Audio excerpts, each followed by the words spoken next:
he was talking about ladders earlier, and you can say, the history of the ladder started this way, just so we have a complete statement, because we won't always have John in the interview. They don't like, they edit me out of all this stuff, so I'm just an ornament. Well, they're smart. You're the tree you're the tree that's here to shine. So, all right. Clyde, you've been in the citrus business for a long time. Tell me a little bit about the family history and how far back it goes, and what's your involvement as a grower in the industry. Well, as a kid, my dad planted his first grove in 1938 on property that was bought from the Simpson family. And Now, was that Akawaha Nursery planted the trees, which is Akawaha Nursery in Lake Jim. Now, is that the same block out there on Loch Levin where your house is? That is the block on the road beside my house, yes. It was a diamond set grove, Hamlin's, and that's where it started. When I was a kid, I used to drive a homemade Model A tractor pulling the disc through there. Now, was your dad involved in agriculture, or why did he get? My dad was a mechanic. Yeah. And Mosteller Brothers Garage and Mosteller Service Station in downtown Mount Dora. So he decided that he saw citrus being grown around there and decided to get into business? Well, he, of course, Citrus Culture Corporation was there, and they were customers of his, and being akin to the Simpson family kind of brought that in. My mother's sister was married to Uncle Jim Simpson, as we called him, who lived to be 100. Yeah. And so it was a side family relation, so he thought he'd get in on it. Okay. Now, what motivated you to go to UF and get involved? Now, did you room with Dixie Royal, or were y'all y'all together, right? Yes, at Florida I roomed with Dixie, but I guess I always wanted to go. That's what I wanted to do. As a kid, I'd worked in the Grove.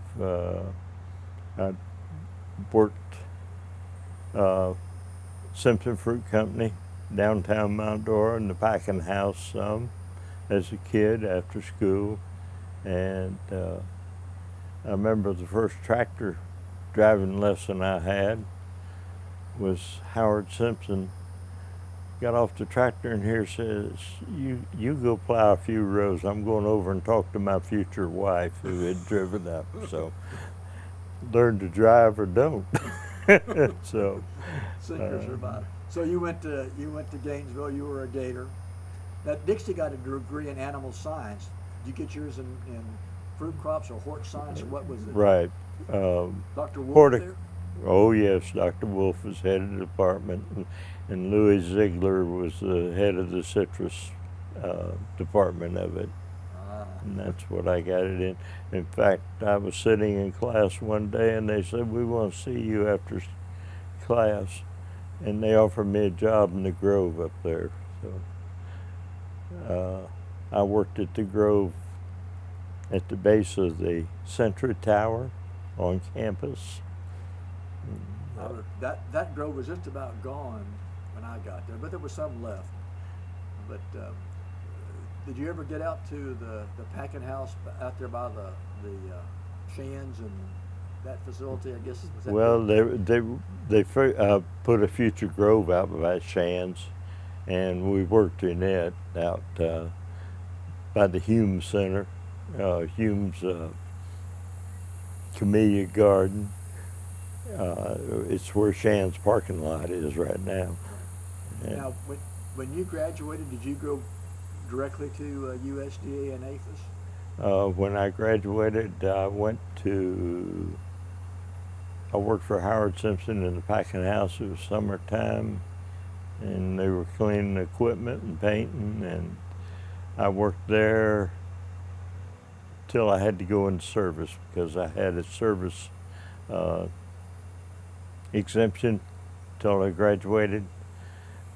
Somebody was drafted ahead of me, and so I said, well, I'll volunteer for the next one. So I spent my 2 years at Fort Jackson and Camp Gordon.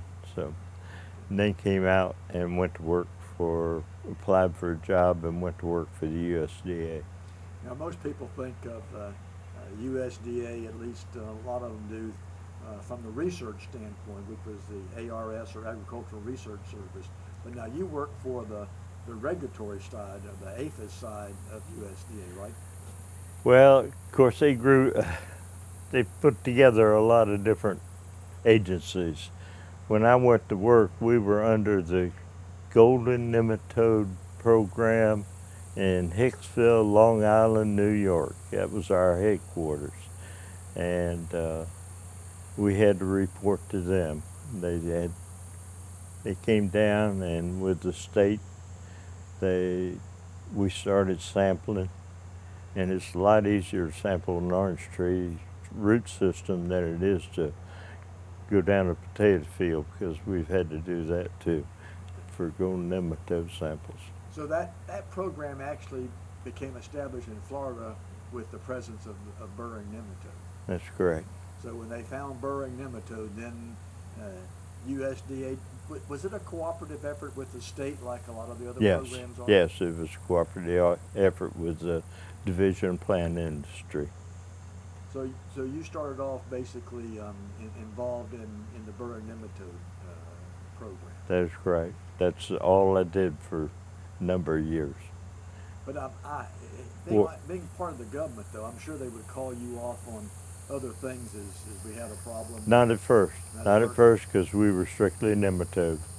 Answered to Long Island, to the nematode section, and that's all we did for a long time. And then they started merging, and then we would get called off. How did the program operate, Clyde? I know a little bit about it, but did y'all apply materials, or the state apply materials? No, we did the sampling and the surveying and finding the areas, delineating the area where the nematodes were, so that they could go in at that time. Start with, they were in a push and treat program, and we would define the area they were going to push and treat, and then the state would take over all that. They were the bad boys. Yeah. We didn't have much problem. We had to ride grows and scout them. We mostly took they found some citrus nurseries that were positive for burn nematode, and those trees were used for resets all over the state. And so we would track that down, and we found many areas that was infested with burn nematode, and came from the nurseries. Came from the nursery. One fellow raised a seed bed underneath an avocado tree. The avocado tree happened to be positive for burn nematode. So that probably triggered a lot of the nursery regulations that we have. It used to be in the good old days, a grower could have his own little nursery, or that a 4-H'er could raise some citrus trees and sell them off as a nursery. But I guess burrowing nematodes caused the state to take a stronger look in regulatory than regulating. Yes, that's the regulatory part was true. They went for site selection. You had to get approval of the site you were going to raise a nursery on. You couldn't raise it in the backyard underneath a oak tree. We had to go out and sample everything around the site. Burn nematode had a wide range of hosts. Even some of our weeds were hosts. We would have to take a complete sample of the area around this proposed site before they could plant. Now, and then you moved into a program of no longer pushing and burning, but delineating and then putting in barriers. Did y'all delineate where the barriers were, and then the state came and applied? We delineated where the barriers were, then the state went in and then they had to take out a few trees to put the barrier around the infested area. 4 trees out into good trees, so they were taking good trees, strictly good trees.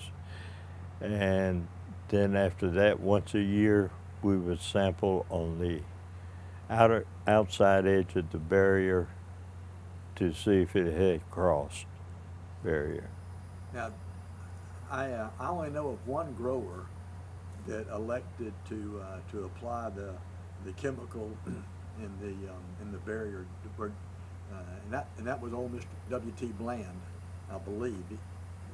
Do you know if that's true? Did he have an applicator, or was there anybody that was allowed to apply the chemical? No, he didn't have an applicator per se.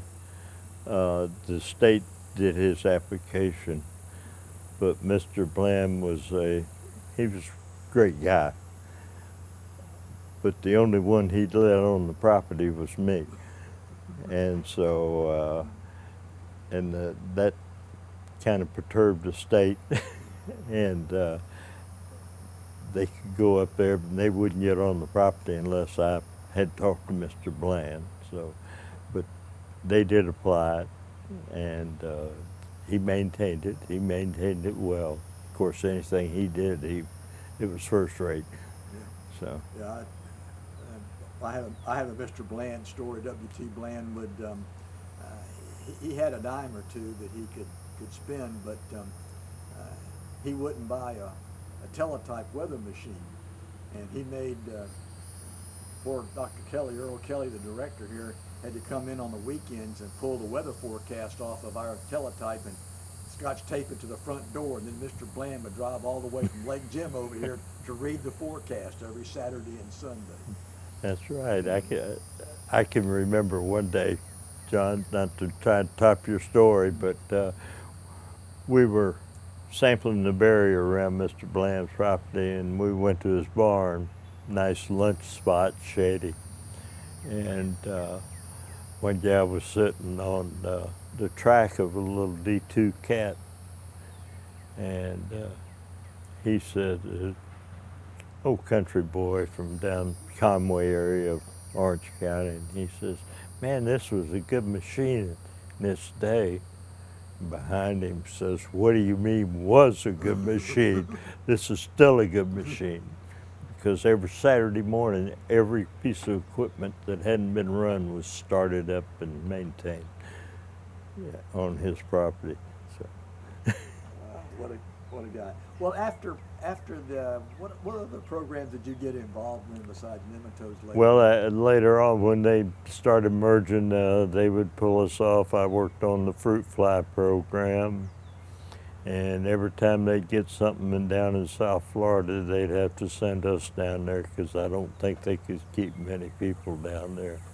Giant African snail, black fly. Went down there. We had to go down there and look for weevils in the groves down there. Numerous programs.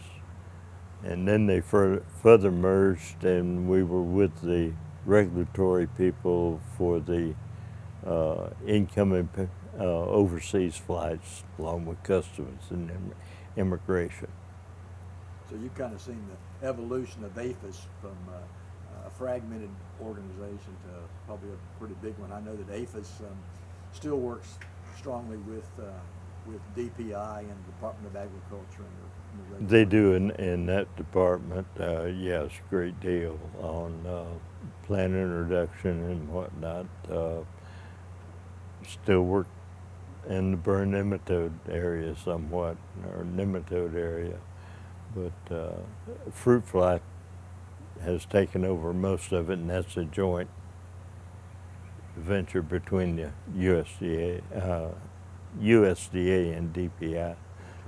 Now, we asked people to tell us about a couple of characters that people that you remember very distinctly in the citrus industry,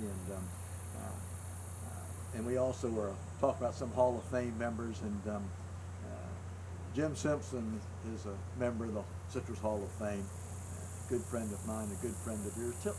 Tell me a little bit about what you remember about Jim and his dad, Howard, and even his grandfather.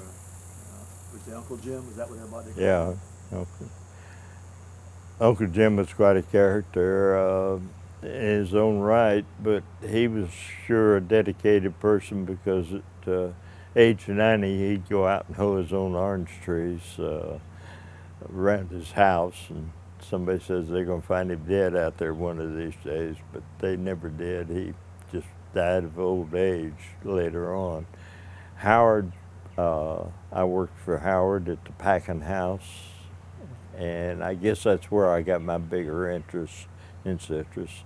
I worked at the packing house. I hauled fruit on a straight job out of the grove, the old field boxes, and they loaded those.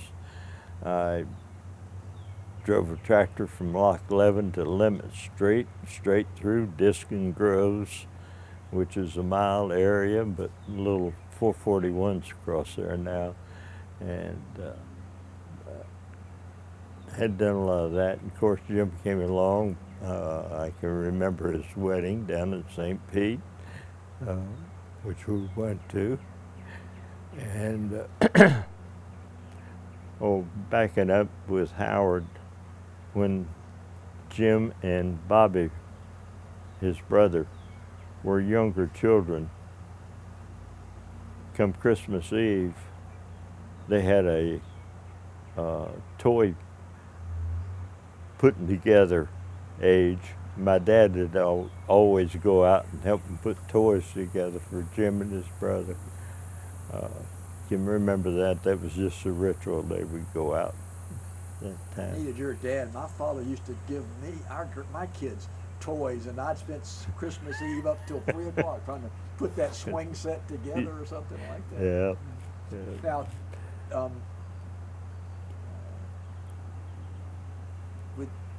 Jim died at way too young and everything. Jim was a very creative guy. I thought he was a frustrated ag engineer.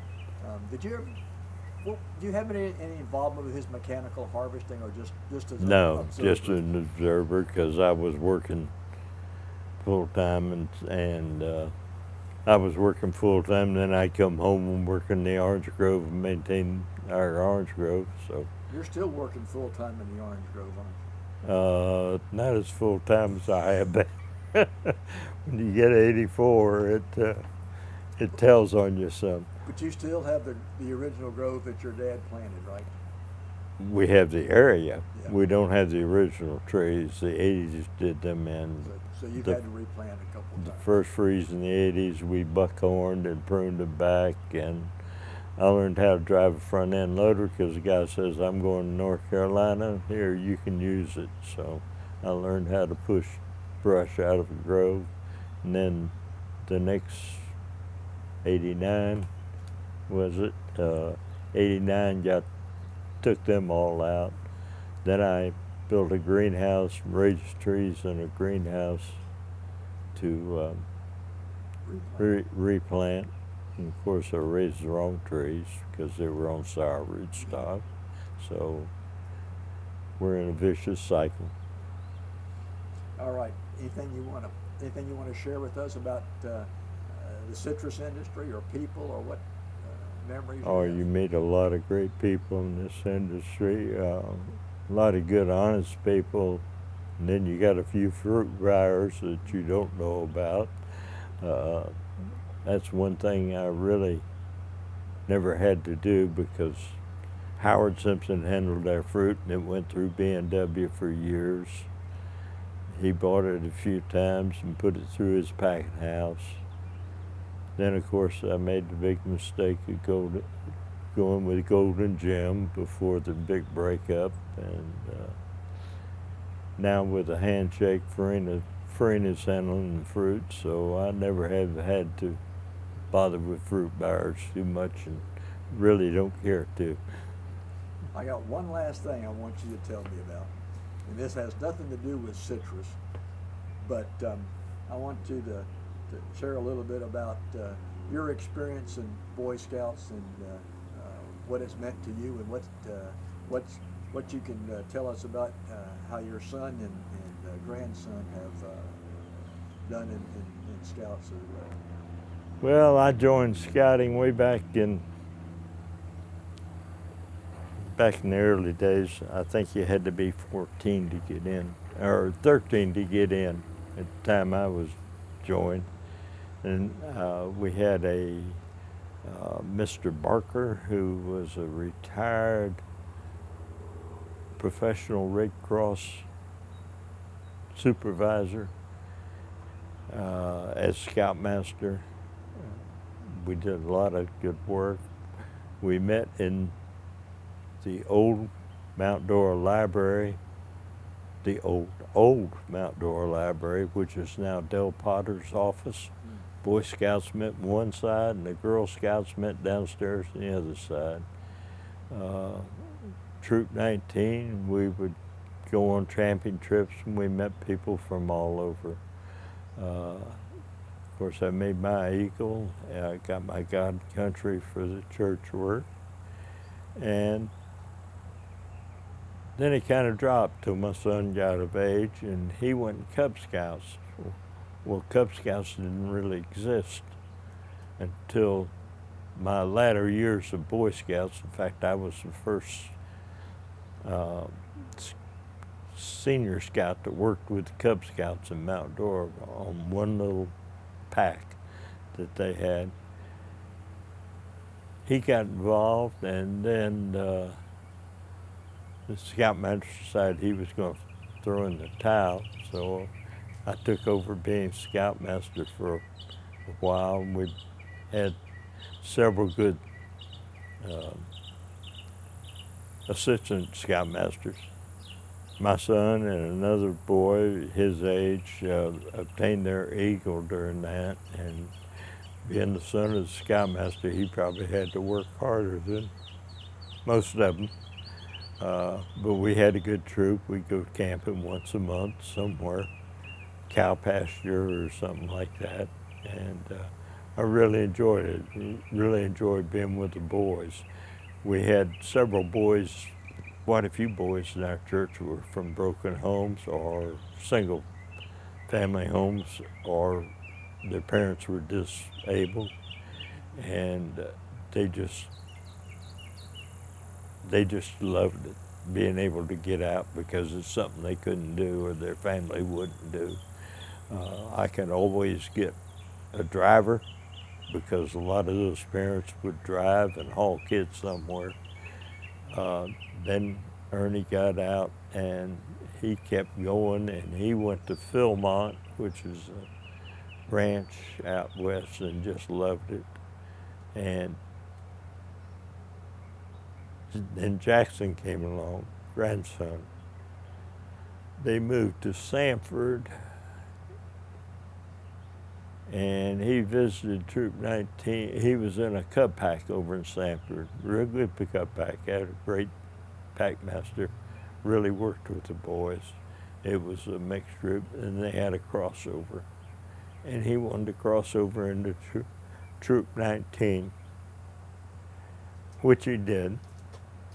And then they moved to Mount Dora, and Ernie became a district leader in scouting. He wouldn't take the troop because he didn't know when he'd have to be out of town or anything.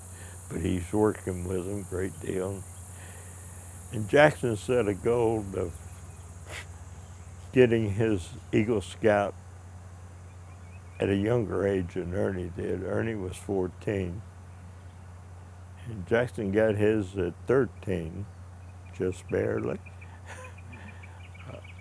And he had got his with one more merit badge than Ernie did, which he brags about, rightfully so. And of course, I got mine when I was 17, so. You were just an old man. Yeah, you were an old man. all the way around. So scouting just been in the blood in the family, and we've gotten a lot out of it, I think. You know, Clyde, Jackson is now in Georgia at a scout camp up there with the troop. He's riding mountain bikes, and he's taking a welding course. Fantastic. You know, we talked with some growers yesterday, and I think that the same thing holds true, that that you know, citrus is in your blood. You know, whether it's a genetic defect or something, but the way the growers participate and share with each other, and the role they play in the community is extremely vital. And whether you're in the church or in Scouts or whatever else, so just a lot of great people out there. Yes, with John a while ago, you mentioned B.B. Osgood, John Belhage. Yeah. He was a great man. He had a barrier in his grove, and I would have no trouble whatsoever getting help to go out there and sample his grove, because on the banks of that Lake Apopka, we found several beautiful arrowheads as we were sampling. So I had no trouble whatsoever getting people to go out, help me. Volunteers to go help look in that grove. Huh? Yeah. Anything else you want to talk about? No, I don't think so. All right.